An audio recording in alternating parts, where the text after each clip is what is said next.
Hello guys, welcome back to our YouTube channel. അപ്പോൾ ഇന്ന് നമ്മൾ പോകുന്നത് കടവല്ലൂർ അമ്പലത്തേക്കാണ് കേട്ടോ. ഞങ്ങളുടെ വീടിൻ്റെ അവിടെ നിന്ന് അധികമൊന്നുമില്ല, ഒരു 4 കിലോമീറ്ററൊക്കെ വരുന്നുള്ളൂ. മാക്സിമം ഒരു 5 കിലോമീറ്റർ വരുന്നുണ്ട്. അപ്പോൾ ഇന്ന് വൈകിട്ട് ഞങ്ങൾ അങ്ങോട്ടാണ് പോണത്. അപ്പോൾ അവിടെ ഇപ്പോൾ ആറാട്ടാണ്, ഉത്സവത്തിൻ്റെ ഭാഗമായിട്ട് ഉത്സവത്തിൻ്റെ അവസാന ദിവസമാണ് കേട്ടോ. അപ്പോൾ ഞങ്ങൾ അങ്ങോട്ട് പോവുകയാണ്. അങ്ങനെ ഞങ്ങളൊരു 5:30 അല്ല, ഒരു 6 മണിയൊക്കെ ആയിട്ടുണ്ടാവും. 5:45 6 മണിയോട് കൂടിയിട്ട് ഞങ്ങൾ അമ്പലത്തിൽ എത്തിയിട്ടാണ്. ഈ അമ്പലം എന്ന് പറഞ്ഞു കഴിഞ്ഞാൽ നമ്മുടെ അടുത്ത് വേറൊരു ശ്രീരാമൻ്റെ അമ്പലമൊന്നും ഇല്ല. പിന്നെ കുറേ പ്രത്യേകതകളുള്ള ഒരു അമ്പലം കൂടിയാണ് കേട്ടോ ഇത്. അതായത് നമ്മുടെ മധ്യ കേരളത്തിൽ തന്നെ അതിപുരാതനമായിട്ടുള്ള ഒരു ശ്രീരാമക്ഷേത്രമാണ് കടവല്ലൂർ ശ്രീരാമസ്വാമി ടെമ്പിൾ. അപ്പോൾ ഞങ്ങൾ വേഗം തന്നെ ഉള്ളിൽ കയറാൻ നോക്കി കേട്ടോ. പക്ഷേ ഞങ്ങൾ വിചാരിച്ച പോലത്തെ ഒരു തിരക്കൊന്നും ഉണ്ടായിരുന്നില്ല വന്നപ്പോൾ. അപ്പോൾ അമ്മയും പറഞ്ഞു തിരക്കൊക്കെ ഉണ്ടാവാറുണ്ട്, ചിലപ്പോൾ ആയി വരണേ ഉണ്ടാവുള്ളൂ എന്ന് പറഞ്ഞു. ഞങ്ങൾ സാധാരണ ഈ ഒരു സമയത്ത് ആദ്യമായിട്ടാണ് വരണത്. സാധാരണ രാവിലെ തന്നെയാണ് കേട്ടോ ഇപ്പോഴും വരാറും. അപ്പോൾ ഇവിടെ സ്റ്റേജ് പ്രോഗ്രാമൊക്കെ ഉണ്ടായിരുന്നു തോന്നുന്നു. ഇതിപ്പോൾ ലാസ്റ്റ് ഡേ ആണല്ലോ. അങ്ങനെ ഞങ്ങൾ ക്ഷേത്രത്തിനുള്ളിൽ കയറിയിട്ട് കുറച്ച് വഴിപാടുകളൊക്കെ ഷീട്ടാക്കാണ്ടായിരുന്നു കേട്ടോ. അപ്പോൾ അതൊക്കെ അമ്മ അവിടെ ഷീട്ടാക്കുന്നുണ്ട്. പിന്നെ ദീപാരാധനയ്ക്ക് ഏകദേശം സമയമായിട്ടുണ്ട്. അപ്പോൾ അതവിടെ കുറേ ചേച്ചിമാരൊക്കെ നമ്മുടെ എണ്ണയൊക്കെ ഒഴിച്ചു കൊടുത്ത് ദീപസ്തംഭമൊക്കെ തെളിയിക്കാൻ വേണ്ടി നോക്കുന്നുണ്ട് കേട്ടോ. അപ്പോഴേക്കും ഞങ്ങൾ ഉള്ളിൽ കയറി ഒരു റൗണ്ട് തൊഴുത് പുറത്തേക്ക് കടന്നു കേട്ടോ. കാരണം എന്താ വെച്ചാൽ അവിടെ ഈ നമ്മുടെ ശീവേലിക്കുള്ള സമയമായിട്ടുണ്ടായിരുന്നു. അപ്പോൾ ആനയൊക്കെ വന്നിട്ടുണ്ടായിരുന്നു കേട്ടോ. അപ്പോൾ എല്ലാവരോടും പുറത്തേക്ക് കടക്കാൻ പറഞ്ഞിട്ട് ഞങ്ങൾ ഒരു പ്രദക്ഷിണം ചെയ്തിട്ട് പുറത്തേക്ക് കടന്നിട്ടുണ്ടായിരുന്നു കേട്ടോ. അപ്പോൾ ഇവിടുത്തെ ഒരു ഐതിഹ്യം എന്താണെന്ന് വെച്ച് കഴിഞ്ഞാൽ, ഇന്നത്തെ ദിവസം ഈ അവസാന ദിവസമാണല്ലോ ഉത്സവത്തിൻ്റെ. അപ്പോൾ ഇന്ന് നമ്മുടെ ആനപ്പുറത്ത് ഭഗവാനെ എഴുന്നള്ളിച്ചിട്ട് നാട് കാണാൻ ഇറങ്ങുക എന്നാണ് കേട്ടോ പറയണത്. അപ്പോൾ ഭഗവാനെ ആനപ്പുറത്ത് വെച്ചിട്ട് നമ്മൾ ക്ഷേത്രത്തിൻ്റെ പുറത്ത് വലം വയ്ക്കും. അതുപോലെ തന്നെ പറവെപ്പ് ഒക്കെ ഉണ്ട് കേട്ടോ. അവിടെ അടുത്തുള്ള വീടുകളിലൊക്കെ എല്ലാവരും തന്നെ പറയൊക്കെ നിറച്ചിട്ട് സെറ്റായിട്ട് നിൽക്കുന്നുണ്ടായിരുന്നു കേട്ടോ ഞങ്ങൾ വരുന്ന ടൈമിൽ. അപ്പോൾ പിന്നെ ഞങ്ങൾ വേഗം ഉള്ളിൽ ഒരു പ്രാവശ്യം തൊഴുതിട്ട് പിന്നെ പെട്ടെന്ന് തന്നെ പുറത്തേക്ക് കടന്നിട്ട് പുറത്ത് വലം വെച്ചു കേട്ടോ. അങ്ങനെ ഒരുപാട് പ്രത്യേകതകളുള്ള ഒരു അമ്പലം കൂടിയാണ് കേട്ടോ. എനിക്ക് ഈ വൈകിട്ട് വരുമ്പോൾ ഇവിടെ ഭയങ്കര നമ്മുടെ മനസ്സിന് ഭയങ്കര ഒരു പോസിറ്റിവിറ്റിയാണ് കേട്ടോ. ഇവിടെ വരുമ്പോൾ ഒരു പ്രത്യേക സുഖമാണ് നമുക്ക് ഈ ടൈമിൽ. പ്രത്യേകിച്ച് എല്ലാ അമ്പലത്തിലും അതെ, ഈ ടൈമിൽ വരുമ്പോൾ നമുക്കൊരു പോസിറ്റീവ് വൈബാണ്. അതുപോലെ തന്നെയാണ് കേട്ടോ ഇവിടെയും. പിന്നെ ചതുർബാഹുവായ മഹാവിഷ്ണുവാണ് ക്ഷേത്രത്തിലെ ശരിക്കും പ്രതിഷ്ഠ. പക്ഷേ ഇവിടെ കണക്കാക്കി വരുന്നത് നമ്മുടെ ദശാവതാരത്തിലെ 7ാമത്തെ അവതാരമായിട്ടുള്ള ശ്രീരാമനായിട്ടാണ് നമ്മളിവിടെ കണക്കാക്കപ്പെടുന്നത്. അതുപോലെ തന്നെ ഇവിടുത്തെ പ്രതിഷ്ഠയ്ക്ക് ഏകദേശം 6 അടിയോളം ഹൈറ്റ് വരുന്നുണ്ടെന്നാണ് പറയണത് കേട്ടോ. അതുകൊണ്ട് തന്നെ നമുക്ക് ക്ഷേത്ര ഗോപുരത്തിൻ്റെ പുറത്ത് നിന്നാലും ഭഗവാനെ നന്നായിട്ട് കാണാൻ സാധിക്കും കേട്ടോ. അതും ഞാൻ വേറെ എവിടെയും കണ്ടിട്ടില്ല. അതും നമ്മുടെ ഈ ക്ഷേത്രത്തിൻ്റെ പ്രത്യേകതയാണ്. അത്രയ്ക്കും ഹൈറ്റിലാണ് നമ്മുടെ ഭഗവാൻ ഇരിക്കണത് കേട്ടോ. അതുപോലെ തന്നെ നമ്മുടെ ഭഗവാനെ പ്രതിഷ്ഠിച്ചിരിക്കുന്നത് പാണ്ഡവരിൽ 2ാമനായിട്ടുള്ള ഭീമസേനൻ്റെ പുത്രനായിട്ടുള്ള ഘടോത്കചനാണെന്നാണ് കേട്ടോ ഇവിടെ പറയപ്പെടുന്നത്. അങ്ങനെ ഒരുപാട് സവിശേഷ ഗുണങ്ങളുള്ള ഒരു ക്ഷേത്രം കൂടിയാണ് നമ്മുടെ കടവല്ലൂർ ശ്രീരാമസ്വാമി ക്ഷേത്രം.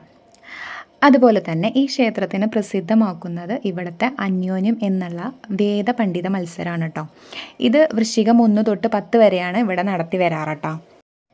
സംസ്കൃതത്തിൽ ഇങ്ങനെ ഒരു വേദപരീക്ഷ വേറെ എവിടെയും നടക്കണില്ല കേട്ടോ. അതും ഈ ക്ഷേത്രത്തിൻ്റെ ഒരു പ്രത്യേകത തന്നെയാണ്. വേറെ എവിടെയും ഈ അന്യോന്യം എന്ന് പറഞ്ഞിട്ടുള്ള ഒരു മത്സരം എവിടെയും നടക്കണില്ല കേട്ടോ. അത് കാണാൻ നല്ല രസമാണ് കേട്ടോ. ഞങ്ങളത് ആ സമയത്തൊക്കെ ഞങ്ങൾ വരാറുണ്ട്. പിന്നെ ചടങ്ങുകളൊക്കെ ഇവിടെ മുറയ്ക്ക് നടക്കുന്നുണ്ട് കേട്ടോ. അപ്പോൾ ഞങ്ങളിപ്പോൾ സാധാരണ ഇപ്പോൾ കുറച്ചായിട്ടുണ്ടായിരുന്നു ഇങ്ങോട്ട് വന്നിട്ട്. അപ്പോൾ ഉത്സവം കൊടിയേറിയപ്പോൾ ഞങ്ങളൊന്ന് തൊഴാൻ വേണ്ടിയിട്ട് വന്നതാണ് കേട്ടോ. ലാസ്റ്റ് ഡേ ആയിപ്പോയി എന്ന് മാത്രം. അപ്പോൾ ഇന്നത്തെ ദിവസം തന്നെയാണ് ഇവിടെ കാണാനും നല്ല രസമാണെന്ന് പറഞ്ഞപ്പോൾ പിന്നെ ഞങ്ങളൊന്നും നോക്കിയില്ല, പെട്ടെന്ന് പോകുന്നതാണ് കേട്ടോ. പിന്നെ ഇവിടെ ഉത്സവം കൊടിയേറുക വിഷുദിനത്തിലാണ്. വിഷുദിനത്തിൻ്റെ അന്ന് സ്റ്റാർട്ട് ചെയ്തിട്ട് 10 ദിവസം നീണ്ടു നിൽക്കുന്ന ഒരു ഉത്സവമാണ് നമ്മുടെ കടവല്ലൂർ ഉത്സവം കേട്ടോ. അപ്പോൾ അങ്ങനെ പിന്നെ ഞങ്ങൾ കുറച്ച് നേരം അവിടെ നിന്നിട്ട് പിന്നെ ഞങ്ങൾ പുറത്തേക്ക് പോന്നു കേട്ടോ. കാരണം എന്താണെന്ന് വെച്ച് കഴിഞ്ഞാൽ പിന്നെ നമ്മൾ ഉള്ളിൽ നിൽക്കാൻ പാടില്ല. കാരണം ഭഗവാനെ ആനപ്പുറത്ത് കയറ്റി കഴിഞ്ഞ് കഴിഞ്ഞാൽ പിന്നെ ആരും അമ്പലത്തിൻ്റെ ഉള്ളിൽ നിൽക്കാൻ പാടില്ല. എല്ലാവരും പിന്നെ പുറത്തേക്ക് കടക്കണം കേട്ടോ. അങ്ങനെയാണ് പറയപ്പെടുന്നത്. അപ്പോൾ ചടങ്ങുകൾ അവിടെ മുറയ്ക്ക് നടക്കുന്നുണ്ട് കേട്ടോ.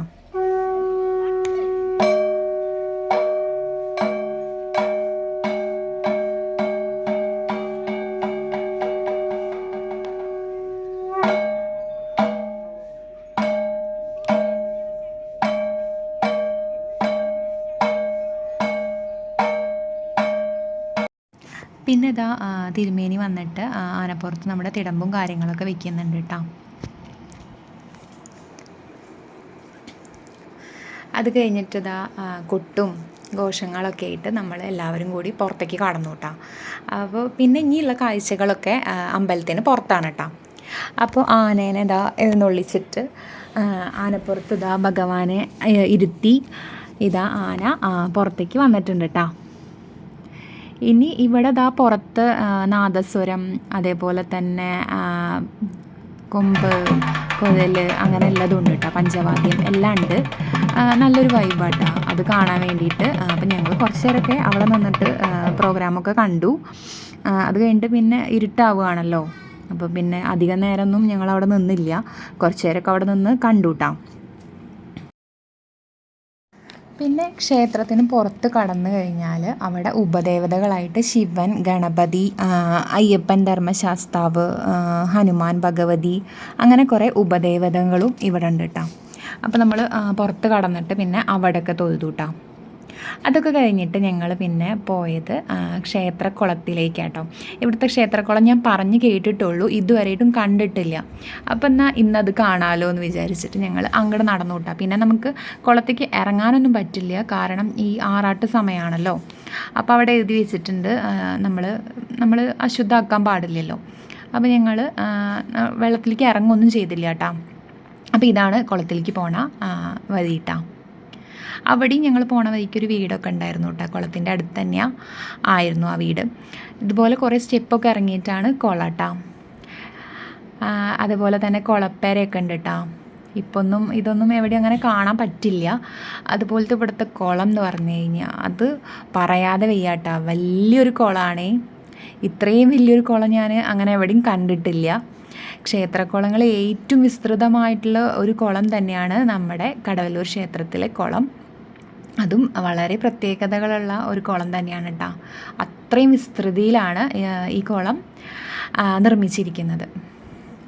അതൊക്കെ കഴിഞ്ഞതാ കുളപ്പേരയും കൂടി ഉണ്ട്. അവിടെ ഇങ്ങനെ മീനൂട്ട് നടത്താൻ പാടില്ല എന്നൊക്കെ എഴുതി വെച്ചിട്ടുണ്ട് കേട്ടോ. കുളക്കടവുണ്ട്. പിന്നെ ഞാൻ പറഞ്ഞല്ലോ വെള്ളത്തിലൊന്നും ഇറങ്ങാൻ പാടില്ല എന്ന് പറഞ്ഞ കാരണം ഞങ്ങൾ പിന്നെ വെള്ളത്തിലൊന്നും ഇറങ്ങിയില്ല കേട്ടോ. പിന്നെ സന്ധ്യയായി തുടങ്ങിയല്ലോ. അപ്പം ഞങ്ങൾ വേഗം തിരിച്ച് കയറി പോന്നു കേട്ടോ. അപ്പോൾ ഇതാ ഞാൻ പറഞ്ഞ വീട് കേട്ടോ. ഈ വീട്ടിലും ഇതേമാതിരി പറ വയ്ക്കുന്നുണ്ട്. അപ്പോൾ അവരതിനുള്ള അണിയലൊക്കെ ചെയ്യുന്നുണ്ട് കേട്ടോ. അത് ക്ഷേത്രത്തിന് തൊട്ടടുത്ത് തന്നെയാണ് കേട്ടോ ആ വീട്. അതൊക്കെ കഴിഞ്ഞിട്ട് ഞങ്ങൾ അവിടെ നിന്ന് പോന്നു കേട്ടോ. അപ്പോൾ അവിടെ തകൃതിയായിട്ട് പഞ്ചവാദ്യം നടക്കുന്നു കേട്ടോ.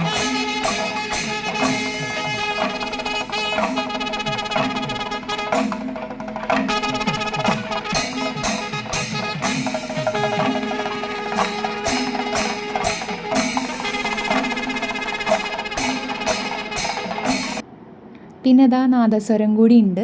അപ്പോൾ നല്ല അടിപൊളി കേട്ടോ എല്ലാം കാണാൻ വേണ്ടിയിട്ട്. അങ്ങനെ ഞങ്ങളതെല്ലാം കുറച്ച് നേരം നിന്ന് കണ്ടിട്ട് പിന്നെ ഞങ്ങൾ വീട്ടിലേക്ക് പോന്നു. ഞാൻ പറഞ്ഞിട്ടുണ്ടായിരുന്നില്ലേ കുറേ വീട്ടിലൊക്കെ അവിടെ അടുത്തുള്ള വീട്ടിലൊക്കെ പറ വയ്ക്കുന്നുണ്ടായിരുന്നു എന്ന്. അതാണ് കേട്ടോ അവിടെ കാണുന്നത്. അപ്പോൾ ഞങ്ങൾ തിരിച്ച് പോരുമ്പോൾ അവിടെ കുറച്ച് നേരം വണ്ടി നിർത്തിയിട്ട് ഞങ്ങൾ കുറച്ച് നേരം അവിടെ കണ്ടു കേട്ടോ. പിന്നെ ഒരുപാട് ലേറ്റ് ആവുമല്ലോ. പിന്നെ അവിടെയൊക്കെ വന്ന് പാറയൊക്കെ നിറയ്ക്കുമ്പോൾ സമയം എടുക്കുന്നുണ്ടാവും. അപ്പോൾ പിന്നെ ഞങ്ങൾ കുറച്ച് നേരം അവിടെ നിന്ന് കുറച്ച് ഫോട്ടോസും വീഡിയോസൊക്കെ എടുത്തിട്ട് ഞങ്ങൾ പിന്നെ പെട്ടെന്ന് തന്നെ അവിടെ നിന്ന് പോന്നു കേട്ടോ.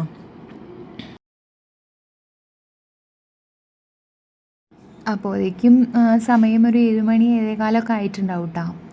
അങ്ങനെ ഞങ്ങൾ പോരണ വഴിക്ക് നമ്മുടെ ചങ്ങരംകുളത്തുള്ള കാദർഖാൻ്റെ ചായക്കടയിൽ കയറിയിട്ടാണ്. ഇവിടുത്തെ പൊറോട്ട ബീഫ് ഭയങ്കര വികാരമാണ് കേട്ടോ. അച്ഛനിടയ്ക്ക് കൊണ്ടുവരാറുണ്ട്. അപ്പോൾ അത് വാങ്ങിക്കാൻ വേണ്ടിയിട്ട് ഞങ്ങൾ അവിടെ ഇറങ്ങിയിട്ടാണ്. അവിടുത്തെ ബീഫ് എന്ന് പറഞ്ഞു കഴിഞ്ഞാൽ വേറെ അടിപൊളി ഒരു ലെവലാണ് കേട്ടോ. അപ്പോൾ അതൊക്കെ ഞങ്ങൾ വാങ്ങിച്ചു. അത് കഴിഞ്ഞിട്ട് ഭയങ്കര വെള്ളം ദാഹം. അപ്പോൾ ഞങ്ങൾ അവിടെയുള്ള ഒരു ബേക്കറിയിൽ കയറിയിട്ട് ഞങ്ങൾ ലൈമ് പറഞ്ഞു കേട്ടോ. അങ്ങനെ ലൈമും കുടിച്ചു. പിന്നെ അതേപോലെ അവന് ആദിക്ക് ഒരു കട്ട്ലൈറ്റും പറഞ്ഞു കേട്ടോ. പിന്നെ ഞാനും അമ്മയൊന്നും കഴിച്ചില്ല. അവനൊരു കട്ട്ലൈറ്റ് പറഞ്ഞിട്ടുണ്ടായിരുന്നു. അങ്ങനെ അവൻ അതും കഴിച്ചു. പിന്നെ ലൈമും കുടിച്ചു. അങ്ങനെ ഭയങ്കര ചൂടാണല്ലോ ഇപ്പോൾ നമുക്ക്. അപ്പോൾ ഭയങ്കര ദാഹട്ടാ. ഞാൻ ഒറ്റ വലിക്ക് തന്നെ കുടിച്ച് തീർത്തു. അപ്പോൾ അങ്ങനെയൊക്കെയാണ് കാര്യങ്ങൾ. അപ്പോൾ അത്രയേ ഉള്ളൂ നമ്മുടെ ഇന്നത്തെ വീഡിയോ. അപ്പോൾ എല്ലാവർക്കും ബായ്.